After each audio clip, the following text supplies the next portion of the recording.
কখনো আসবে এরকম। আর এরকম কিছু মনে হয় না যে স্টুডেন্টকে চাপ দিয়ে ভোট নেওয়া যাবে, এরকম আসলে স্টুডেন্ট রাজশাহী ইউনিভার্সিটিতে হয়নি এখনো। অসম্ভব, এই ধরনের কোনো কিছু চিন্তা করা যায় না। অসম্ভব ভালো লাগছে, মানে আমি এটা বলে বোঝাতে পারবো না।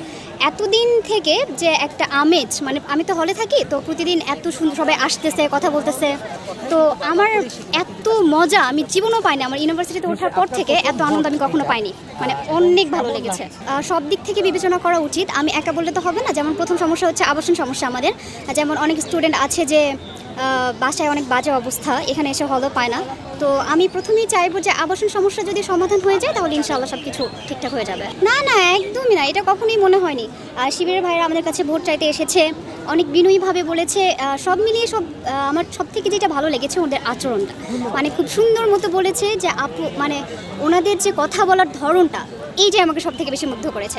এখন আমি কাকে ভোট দিব এটা বলবো না, যোগ্য কাউকে দিব ইনশাআল্লাহ, তবে ওনাদের ব্যবহার সব মিলে ভালো লেগেছে। যেমন আমরা হচ্ছে গতকালকে আমাদের হলে সবাই মিলে সব দলের আপুরা ছিল। অ্যাকচুয়ালি এটাকে অন্যভাবে নেওয়া হয়েছে, আমরা সবাই মিলে মেহেদি উৎসব করেছি, সব আপুরাই ছিল। তো এটা হচ্ছে নির্বাচনের প্রধান সৌন্দর্য, যে মানে দলের থেকে যে কি বলে আসলে দলে দলে যে ভেদাভেদ, এটা আসলে ছিল না। এটা সব থেকে বেশি ভালো লেগেছে আমার।